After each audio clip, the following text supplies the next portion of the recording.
नमस्कार, मैं हूं प्रभु चावला। आज हम एक नए तरीके से प्रभु वाणी को बनाएंगे। हर रोज़ मैं शाम को आपको एक चीज़ बताऊंगा कि सारे देश के अंदर, हर कोने के अंदर राजनीति से लेकर के बिजनेसमैन तक क्या हुआ। एक समरी बताऊंगा और उसके मायने क्या है। ये नहीं बताऊंगा क्या होने वाला है, क्योंकि मेरे को पता नहीं क्या होगा। मोदी है तो कुछ भी हो सकता है। तो प्रभु वाणी का ये एपिसोड रोज़ होगा जब मैं यहाँ हिंदुस्तान में हूँ या कोई और काम नहीं है, तो कोशिश करूँगा कि हर शाम को आपको 7 बजे मिलूँ। तो आज का फॉर्मेट कुछ ऐसा बनाया है हमने, जिसमें छोटी बड़ी खबरें सब बना करके हिंदुस्तान में क्या हुआ, ताकि जब खाना बैठने तो आपको पता होना चाहिए कि ये इतना हुआ। बाकी आप तो सोशल मीडिया पे देख ही सकते हैं। कल हिंदुस्तान के 3 कोनों में जनता ने अपनी उंगली की ताकत दिखाई, लेकिन आज राजनीति की बिसात पर वो चालें चली गई हैं जिन्होंने दिल्ली से लेकर गुवाहाटी और हैदराबाद तक हड़कंप मचा दिया है। आज 10 अप्रैल है और मैं आपसे पूछ रहा हूं, क्या पुदुचेरी का 90% मतदान लोकतंत्र का जश्न है या सत्ता के खिलाफ गुस्सा? और आज पवन खेड़ा जो कांग्रेस के स्पोक्सपर्सन हैं, उनके साथ जो हुआ वो काला कानून का राज है, राजनीतिक बदले की इंतजार है। आज एक तरफ नीतीश कुमार भी दिल्ली में आ गए, एक पारी खत्म हो गई, उनकी शुरू हो गई, मुख्यमंत्री रहे थे लंबे समय तक। और दूसरी तरफ पवन खेड़ा को तेलंगाना से बड़ी राहत भी मिली है। आज बात होगी इन्हीं हाई वोल्टेज ड्रामे की। सच्ची बात बिना किसी लाग लपेट के तीखी बात भी हो सकती है। सबसे पहले बात उस खबर की जिसने आज पूरे विपक्ष को लामबंद कर दिया है। कांग्रेस के प्रवक्ता पवन खेड़ा। मामला क्या है? खेड़ा ने आरोप लगाया, गंभीर आरोप लगाया, कि असम के उप मुख्यमंत्री हेमंत बिस्वा शर्मा की पत्नी के पास 3 देशों के पासपोर्ट हैं। साबित नहीं किया उन्होंने। फिर क्या था? गुवाहाटी में एफआईआर हुई। असम की पुलिस ने एक टीम दिल्ली में उनके घर पहुंच गई और घर से इंक्रीमेटिंग मटेरियल जो हमेशा वो क्लेम करते हैं पुलिस वाले कि बहुत सारे कंप्यूटर मिले, बहुत सारी ऐसी चीज़ें मिली जिसके बेसिस पर केस बनता है। और वहाँ पर विश्वास जो हैं शर्मा साहब हैं, किस्से से गुस्से में उन्होंने कहा कि मैं ये कर दूंगा। जिस तरह की भाषा का प्रयोग किया उसको आपने सुना ही होगा, क्योंकि कोई भी मुख्यमंत्री इस तरह की भाषा का प्रयोग भी नहीं करता। मेरा चुनाव जीतने के लिए ये सब नहीं सही है, लेकिन कांग्रेस का लोग फालतू है, अकल नहीं। राहुल गांधी भी पागल है, ये पवन खेड़ा उससे भी ज्यादा पागल है। अब लीगल एक्शन भी लिया है। लीगल एक्शन तो चलेगा ही, लेकिन और एक एक्शन में लेने जा रहा हूँ, बाद में बताऊंगा। पवन खेड़ा को मैं पवन पेड़ा बना दूंगा, थोड़ा दिन इंतजार। पवन खेड़ा ने भी अपने दम में आकर के शोर में कहा कि हमने ये कर दिया, उन्होंने दस्तावेज प्रेजेंट किए, पर जिस तरह उसने उस भाषा का प्रयोग किया उसके अंदर कहीं ना कोई छोटी मोटी गलतियां तो थी, जिसको पकड़ के उन्होंने एफआईआर करा दी और असम पहुंच की। लेकिन आज की ताज़ा खबर सुनिए।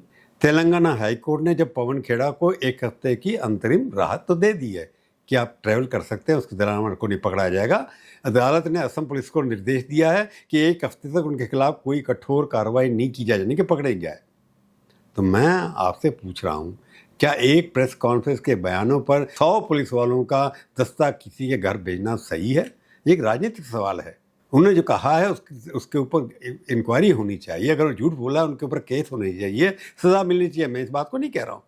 या फिर ये विपक्ष की आवाज़ को दबाने का नया तरीका है जो कांग्रेस वाले कह रहे हैं। असम के मुख्यमंत्री कह रहे हैं कि पाताल से भी ढूंढ लाएंगे, उसको मैं पेल दूंगा। लेकिन फिलहाल तेलंगाना की अदालत ने खेड़ा को थोड़ी सी ढाल दे दिया, उसको बचा लिया थोड़े दिन के। अब चलते चुनाव की ओर। कल के आंकड़ों पर गौर कीजिए। चुनाव आयोग की आज की फाइनल रिपोर्ट आ गई है। पुदुचेरी जहां 89.87% मतदान हुआ है, लगभग 90%। साहब ये रिकॉर्ड तोड़ है। जनता घर से बाहर निकल आई है, और जब जनता इतनी बड़ी तादाद में निकलती है तो अच्छे अच्छे इंसानों के ढोल बज जाते हैं या चले जाते हैं। असम में क्या हुआ? वहाँ भी 85.9 यानी कि 86% मतदान। परिसीमन के बाद से ये पहला चुनाव था। बीजेपी अपनी साख बचाएगी या कांग्रेस का हाथ बाजी मारेगा? क्योंकि वहाँ पर गगोई हैं, बहुत पॉपुलर हैं, जवान हैं, परंतु वोटिंग तो उन्होंने काफ़ी मेहनत की है। केरल में 78.27 लगभग 50 के ये आंकड़े गवाह हैं कि जनता इस बार खामोश नहीं है। पवन खेड़ा हो और पासपोर्ट विवाद का असर, कल की वोटिंग पड़ा है। ये तो चुनाव जब रिजल्ट 4 मई को गिना जाएगा तब पता लगा है। असम के सीमावर्ती इलाकों में भारी मतदान किसी बड़े बदलाव का संकेत हो सकता है। अब आप दिल्ली में आज नया अध्याय लिखा गया। पाटलिपुत्र यानी कि पटना से बिहार के कद्दार नेता नीतीश कुमार ने आज राज्यसभा सांसद के रूप में शपथ ले ली। वो कह रहे मेरी नई बात नहीं है, मैं पहले भी यहाँ रहे थे। मैं नीतीश कुमार जो राज्यसभा का सदस्य निर्वाचित हुआ हूँ, सत्य निष्ठा से प्रतिज्ञा करता हूँ कि मैं विधि द्वारा स्थापित भारत के संविधान के प्रति सच्ची श्रद्धा और निष्ठा रखूंगा। कल तक तो जो सुशासन बाबू पटना से सरकार चला रहे थे, आज वो दिल्ली के दरबार में हाजिर हैं।